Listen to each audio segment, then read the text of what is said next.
ઘરનું અજવાળું છે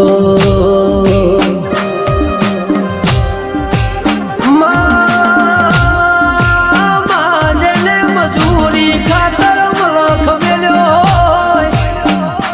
એ જેને ઘરની જવાબદારી ખાતર ભણતર મેલ્યું હોય એ જેનું ખોવાઈ ગયું હોય ન તારા સિવાય બીજું ખોળનાર મળણીમાં